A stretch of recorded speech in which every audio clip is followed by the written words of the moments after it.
After suffering through the depressing tedium of No Time to Die, I think it's fair to say that my love for the Bond franchise has been a bit of a low ebb recently, so it came as a welcome surprise when I happened to be flicking through the TV channels the other night, and what should I find but...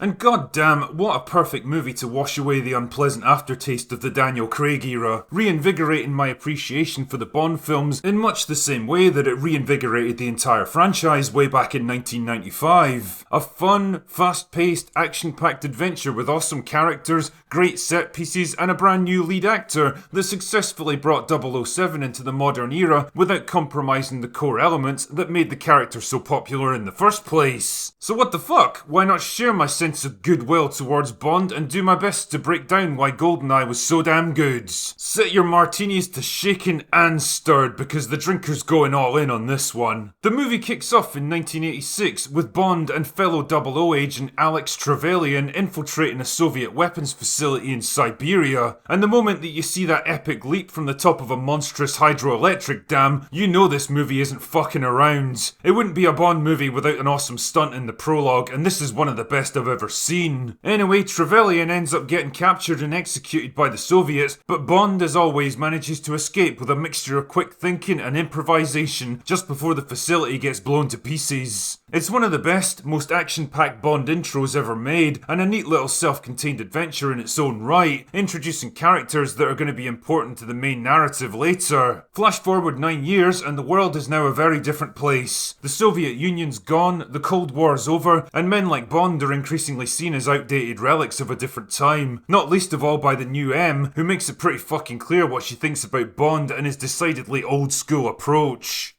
Because I think you're a sexist, misogynist dinosaur.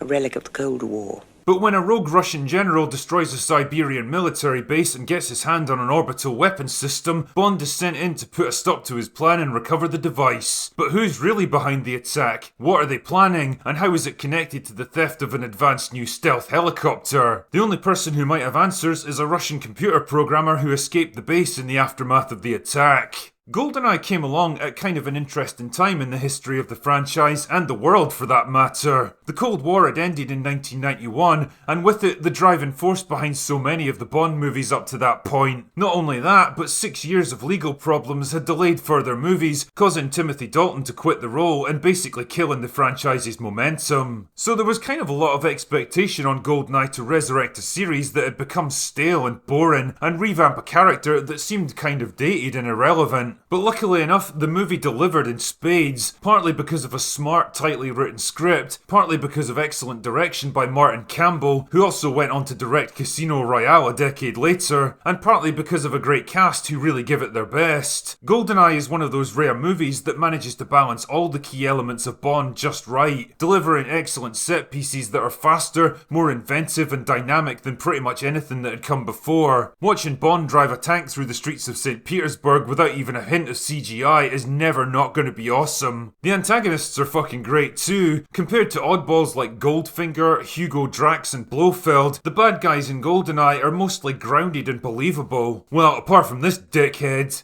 I am invincible! They have understandable motivations and realistic goals. The Russian general who wants to rebuild the Soviet Union with himself as the next Stalin, the embittered former agent out for revenge against the country that ruined his life, and the woman who gets her kicks out of killing people.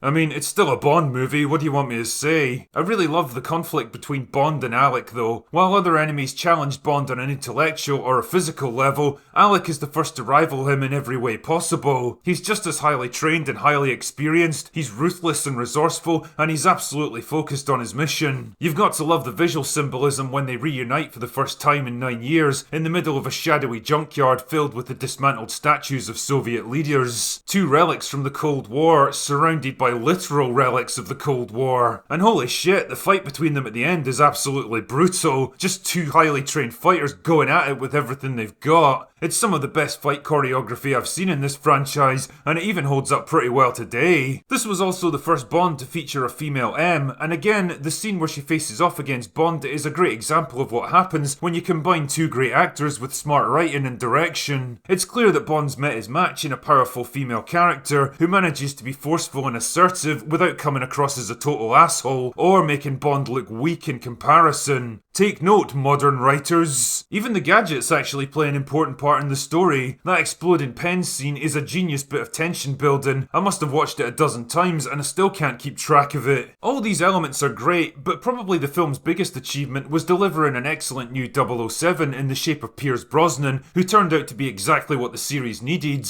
After the campy silliness of the Roger Moore era and the serious as a fucking heart attack approach of Timothy Dalton, Brosnan felt like a breath of fresh air in comparison. And the more time that passes, the more I've come to appreciate his run as Bond. Yeah, other actors definitely excelled more in certain areas, and Connery will always be the definitive 007 for me, but Brosnan is probably the best all-round Bond there ever was. More serious and focused than Moore, more refined and sophisticated than Connery, and more fun and charismatic than Craig and Dalton. He was the Bond that seemed able to do it all and make it look easy. Kind of a shame he only got 4 movies, to be honest, and we ended up with Mr. fucking Personality instead. I could probably spend all day babbling on about the strengths and weaknesses of the various Bond actors and how I'd rank them if I had to pick out my favourites, but I think I'll save that for a separate video. Overall though, GoldenEye is one of those rare Bond movies that just seems to get everything right, successfully taking the franchise into a new era and delivering a more grounded kind of story without sacrificing the elements that made Bond so unique to begin with. It's a film that somehow still feels fresh and exciting a quarter of a century after it came out, and one that I'd be happy to rewatch pretty much any time. Just before I go though, I'd like to let you know that today's video is sponsored by me. Some of you might know that when I'm not drinking and ripping bad movies apart, I'm actually a published author, and if you like the kind of action and espionage of the Bond movies, well, you might just get a kick out of the Ryan Drake series. They're available from most online retailers and you can pick them up on Kindle for a few quid each, so they're not exactly going to break the bank, and it really helps to support my work. And who knows, you might even get some entertainment out of them too. Either way, I'll leave the link to my Amazon page in the description and you can do with it as you will.